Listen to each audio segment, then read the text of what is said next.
Hi, everyone. This is Eurovision Fam's official YouTube channel.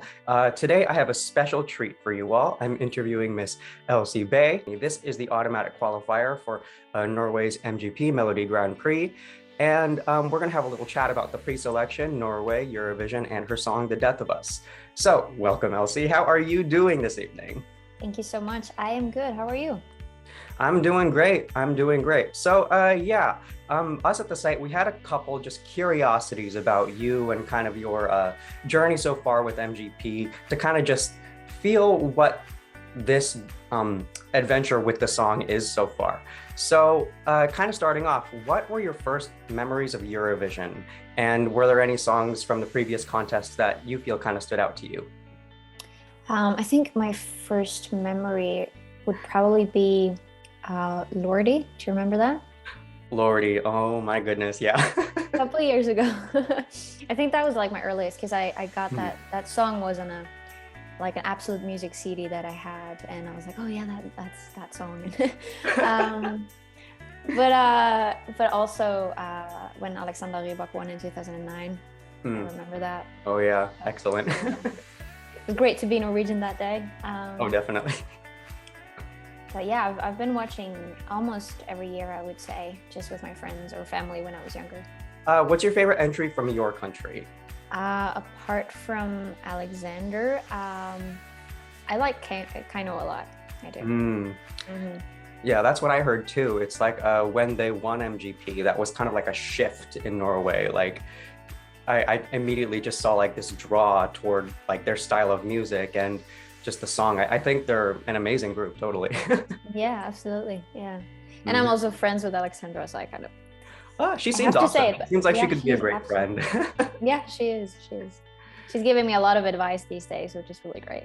Ah, cool. So you have a very unique voice, which is compounded with a really experimental sounding orchestral, instrumental, and the lyrics that tell a very specific story. So could you tell us kind of like the story behind this story, or like the brief overview of events that helped you kind of write this song? Well, so it is a personal story to me. I kind of like to keep the lyrics a little bit secret so that other people can interpret the song in their own way. I think it's really great that a song can mean so many different things to so many different people. So I don't want to like say this is what the song is about and then ruin it for people. But for me, it's about a person that I know, and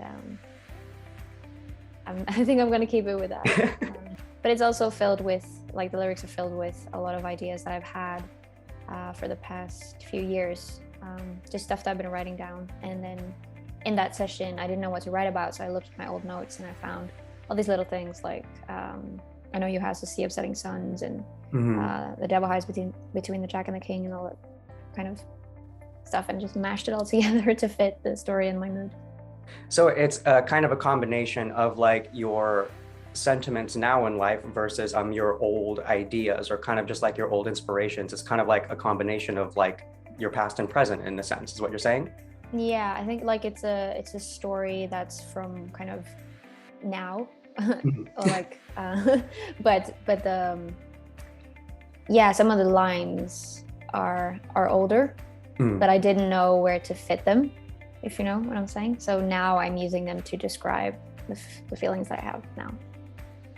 Well, I mean, like, I think they totally fit perfectly. I mean, when I first heard the song and the lyrics, I did notice that there was like some kind of special kind of like intimacy that you had with the story that was like hidden inside it.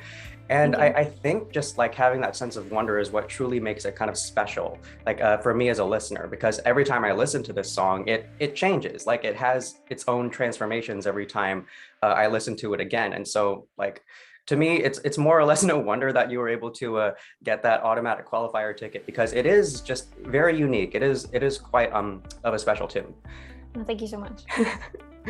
So how long did it take you to write the song, and what would you say the most challenging part about writing the song was? It was actually written at a writing camp. So I think the most challenging part was that we had only 12 hours to do it. And wow. After 12 hours, there would be a listening session. So how this writing camp worked was that we were a lot of people and we were divided into teams. And at the end of the day, we were all going to play our songs for the other groups. Wow. So I would say the most challenging part was probably to like finish the whole song in one day. But yeah, it's pretty close. We didn't have the strings actually for the first day, so that was something that we added later on. Yes, Wow. and I'm so glad we did because it's so perfect. And we also did some more orchestral drums. We had another type of more pop beat at first, but it was definitely the right thing to change. Oh yeah, definitely the inclusion of the strings. I feel like that kind of like brings together the whole package because of just like the nature of the song. I think that's just so well done. Great job.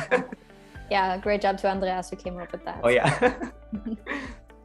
All right, so how do you feel about getting a new fan base all around the world? So basically kind of just fleshing out that question, this site is, it's all people from countries who don't participate. Me, myself, I'm from the United States. I live here in San Francisco.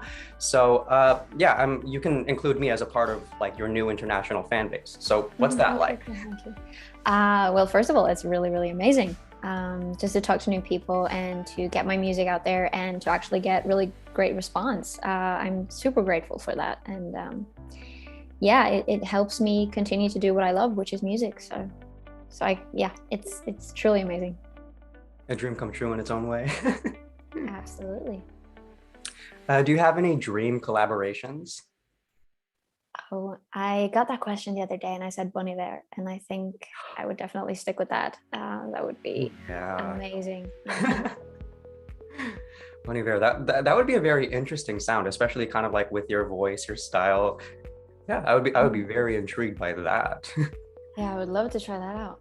Do you have any other dream collaborations, or is he just kind of the one who stuck in your mind mostly? Well, Frank Ocean would be cool too. Ooh, wow, Frank Ocean. Yeah. Totally. And from what I understand, you're also the songwriter of Hammer of Thor, also in Melodi Grand Prix, but being sung by Oda Gondrosen. So what's it like having two of your songs competing in the same national selection? Well, it's really great. To be honest, like that means that I kind of... Okay, so last year I wrote one song for MGP. That was my first time doing that. And I thought it was so much fun that I promised myself that I would try everything that I could to get another song in this year. And then I was luckily invited to a lot of these camps, and I was like, okay, maybe I should try and go for two songs. What if I could do that? Since I did one last year, what if I'm twice as good this year? And then I actually got two songs. So yeah, I'm really, really happy about that. I find it kind of a curiosity. How did you kind of figure that Oda was going to be the one to sing this song, the other song? She was there in the session, so she was the one singing on the demo. So yeah, that was kind of I think it was kind of just a no-brainer after the session. So we didn't, I think in the session we didn't plan for it to be hers, or at least not that I know of, but she was definitely going to be the one to sing it that day. And then afterwards it was just like, yeah, she is so the right person for this song. So she just, yeah, I think that's how she felt as well. Awesome. I'm looking forward to seeing her perform in Heat 3, I believe it is, right? Yes, me too, absolutely. Oh boy. All right, so among your co-competitors, speaking of your co-competitors, do you have any other favorites, favorite singers, favorite songs? Well, so I gotta say, it's all supposed to be a secret, but some of us knew about each other from before. Like, for instance, I knew about Oda because, I'd written the song. So a lot of the songs I'm more familiar with than others. And some of these people are also my friends. But I gotta say, one of the songs that I didn't know about that I really like is North Kid's song. And also I like Vilda's song, the pop song Titans, but that one I've known about that one for a while. And I like Freda's song, Dangerous. And of course, I think the Subwoofer song is funny. I do like all of the songs, really. Just trying to give people some love here, but yeah. I did see you mention on Twitter, you really enjoyed that song Ecstasy, or from the heat that you performed in. Could you maybe talk about just like what that was like performing in that heat, and then like being on stage finally kind of displaying Death of Us to the world? Well, I'm one of those people who get really nervous. So I was like super nervous the days before, and I felt like we did some test runs, and then we had the dress rehearsal, and then we had live, and I felt like I was just getting better and better. Luckily, not worse. So I think when we went live was like my best run through. And it was great because, you know, we've been keeping this a secret for a while, and all of a sudden last week it was out there, and we've been working really hard towards this 3-minute long job. and it was really great to just finally be there, and now we go live and I do this, and yeah, it was really great.